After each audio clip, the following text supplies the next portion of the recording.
Hello, I'm Marcus Alton from the tribute website brianclough.com, and my guest on the next Green Jumper is a man who became a fan's favourite during his time working with Brian Clough. It's Brian Rice, who can still remember his first encounter with Cloughie. I think he was writing at the time, and he just lifted his head off the table and went, "Blow me at Steve Davis," because of the haircut like Steve Davis, you know. Yes, the red hair. Yeah. Oh, strawberry blonde. Strawberry blonde, of course. And that was his first ever words to me. Yes. And his second words were, "Can you head the ball, young man?" During our chat, Brian recalls how his transfer fee from Hibernian to Forest was settled by a tribunal, and what Cloughie said afterwards. And when he saw me coming in, he shouted me over, and his words to me were, "Scotsman, you'll need to go home.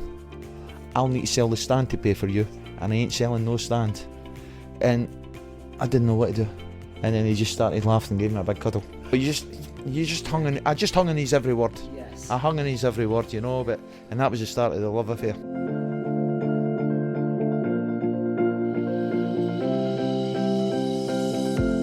You made your debut for Forest away at Liverpool, I think, like Roy Keane.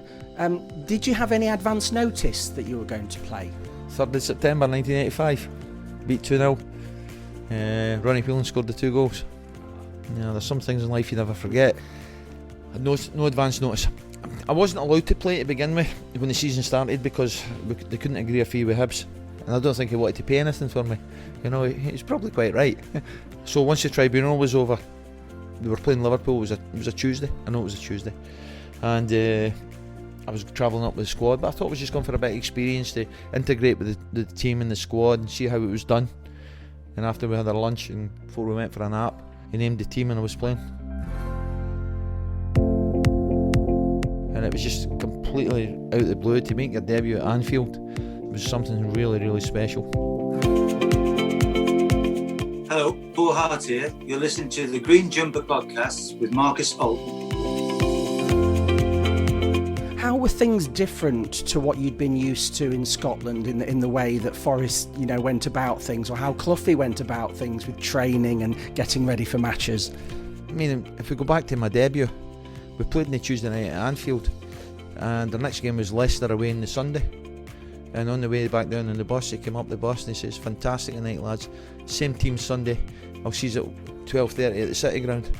This was a Tuesday night, and I looked and the lads are looking and saying, "Don't say anything." I says, "What we got to do?" He said, "No, I just turn up on Sunday." The boys told me, "Just turn up Sunday, we've got to play again Sunday." I said, "This is strange. I've never seen anything like this," because up in Scotland there was a lot of physical work, a lot of running. Everything was so different. This was a completely different environment to anything else I'd ever encountered. And to be told on Tuesday night, "You're playing Sunday but you're not training," and they said, "Don't come in and do extra. Do not come in and do extra." I remember he shut the physio's door, told the physio to take a week off. I remember he locked the gym. He didn't like us doing gym work.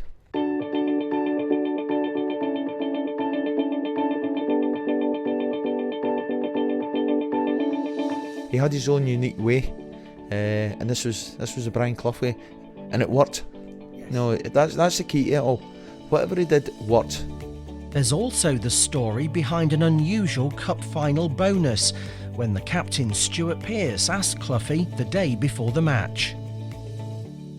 I remember the Saturday we were sitting in there having a meeting before we went up to Antonio's, and Pearce, who's captain, says, "What's the bonus tomorrow, gaffer?" And he looked, because we never ever spoke about money. We just got told, this is this is that, that's it. There was no arguing, there was no compromise. No. Right. And he looked at us and he went, £10 a box of chocolates. And we all started laughing. He says, "And if you lose, you give me £10 a box of chocolates."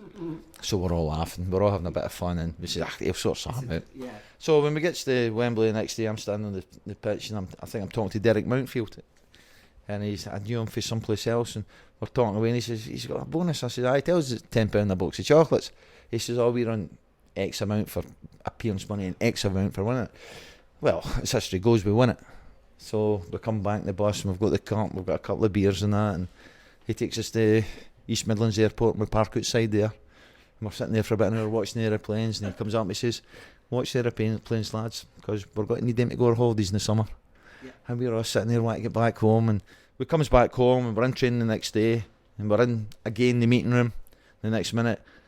Well, the YTS lads come in, or young apprentices come in, and they're carrying boxes, a box of chocolates with a tenner sellotape to the top of it, and that's what we got. Yeah.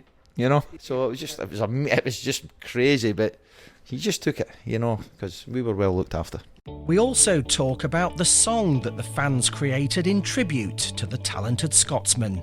The fans were fantastic with me. They were fantastic.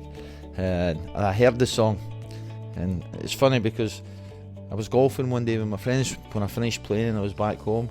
It was a Saturday, and I came into the pub in the afternoon for a couple of beers, and as soon as I walked in there, I started singing it. And I thought, how the hell have they known that? But it was on Soccer AM that morning, and 2 or 3 of the lads had seen it.